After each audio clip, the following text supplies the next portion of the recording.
네, 앞서 미국 증시 상황 짚어봤는데요. 지난주 미국에서는 올해 마지막 대형 이벤트였던 연방공개 시장위원회 연준의 FOMC 회의가 있었습니다.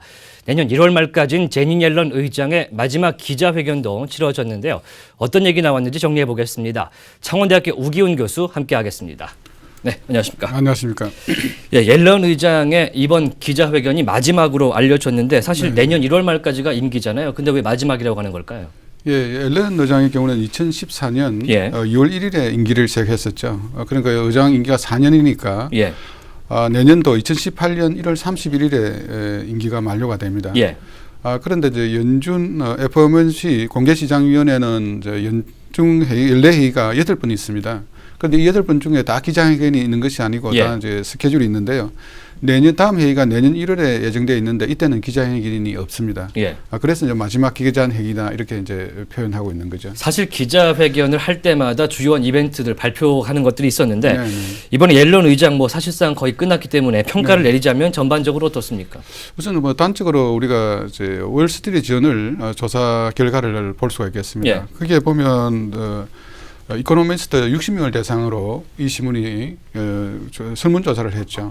그 중에서 이제 60%가 80점 이상을 줌으로써 A 학점을 줬다고 그렇게 얘기를 하고 있습니다.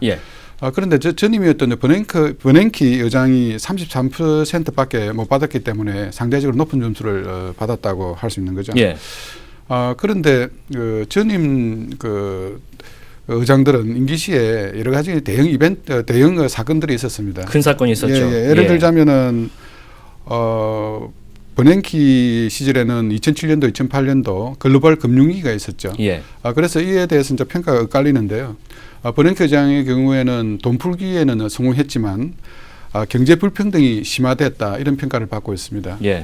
그리고 그 앞에 그린스펀 시절에서는 뭐 2000년도에 버블닷컴이 붕괴하면서 세계 경제가 패닉 상태에 빠진 적이 있지 않습니까? 그런데 이제 재임 당시에는 사실 뭐 그린스펀 같은 경우에는 경제 대통령으로서 굉장한 위상을 누렸었죠. 그렇죠. 그리고 그 이후에 저금리 정책 때문에 이제 부동산 버블이 발생하고 이걸 꺼지는 과정에서 글로벌 금융위기가 발생하지 않았습니까? 그래서 이게 본인 업적에 이제 큰 흠으로 남아 있는 거죠. 일단 벤 버냉키와 앨런 그린스펀이 뭐 그 뭐랄까 명성에 비해서 평가가 좀 박하다 이런 얘기가 있었는데 현재 옐런 의장이 퇴임을 하게 되면 더 좋은 평가를 받지 않을까 싶은데 현재 상황을 어떻게 진단했습니까? 그런데 이제 옐런 의장 같은 경우에는 지표들이 좋죠. 지표를 좋아서 앞으로 역사에 남을 의장이다. 역사에 남을 의장이다. 이런 평가도 가능하리라는 그런 관측입니다. 그래서 뭐 단적으로 이야기해서 앨런 의장의 경우에는 경제 성장한 정상 궤도에 들어갔고 고용 시장이 호조를 보이고 있는 가운데 금융 시스템도 안정화됐다. 이렇게 요약을 할 수가 있습니다. 그러니까 뭐 미국 경제 성장률이 IMF에 따르면 올해 2.2%로 예상되고 있고 성장률이 그다음에 이 2.2%가 앞으로의 3%의 어떤 발판을 마련했다 이렇게 평가를 받고 있습니다. 그리고 실업률도 앨런 의장이 취임할 당시만 하더라도 7%에 육박했죠. 6.7%였는데요. 그런데 10월 말 기준으로 4.1%까지 떨어졌습니다. 그런데 그리고 이제 금융위기 때는 사실은 이제 미국의 금융 시스템이 뭐 멜트다운이라고 표현하는데 녹아내리는 정도로 녹아내린다는 표현을 할 정도로 상황이 안 좋았죠. 그렇지만 지금은 뭐 자본 확충들이 이루어져 가지고 상당히 건전한 것으로 그렇게 바뀌었다고 합니다. 일단은 옐런이 뭐 이사직도 포기하면서 완전 퇴임을 하겠다 이렇게 밝힌 상황인데 옐런이 연준을 떠나게 되면 FOMC의 의사결정 구조 상당히 복잡한데 좀 변화가 오겠죠. 그렇죠. 일단은 연준 이사는 7명으로 구성되어 있습니다만 FOMC 같은 경우에는 5명의 연방준비은행장이 참여를 합니다. 그래서 12명이 되는데요. 그런데 시기상으로 지금 트럼프 대통령이 여기에서 연준 이사에 손을 댈 수 있는 그 명수가 한 5명에 가깝습니다. 그러니까 이제 이 사람들이 누가 임명이 되느냐에 따라서 굉장히 이제 매파냐 비둘기파 나눠지는데 일단은 파월이 연준 의장이 되면 비둘기파 성향을 그대로 이제 따라갈 수 있는데 지금 대기하고 있는 어떤 위원들이 상당히 매파가 많다. 그래서 사실은 그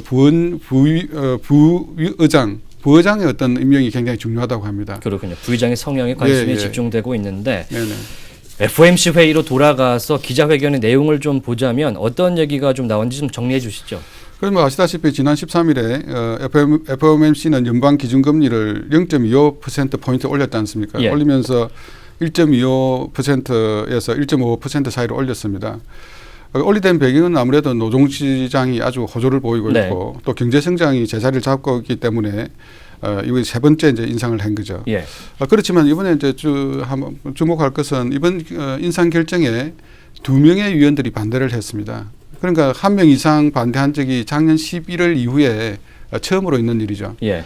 이 반대한 의원들의 입장을 보면은 지금 노동시장이 아무리 호조라 그래도 인플레이션율이 목표치에 못 미치고 있다. 그리고 호전될 기미가 안 보인다 하는 그런 거죠.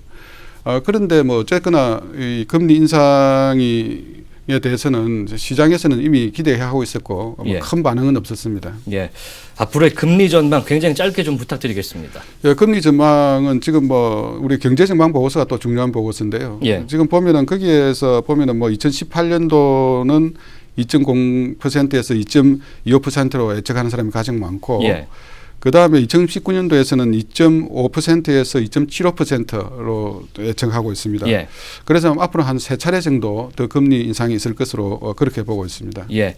일단 우리나라가 미국의 금리 인상 속도를 따라가기 어렵기 때문에 2008년 하반기쯤 되면 역전될 수도 있겠다 이런 얘기가 2018년. 나오고 네네. 있습니다. 네, 네네. 다음에 자세한 얘기 좀 들어보도록 하죠.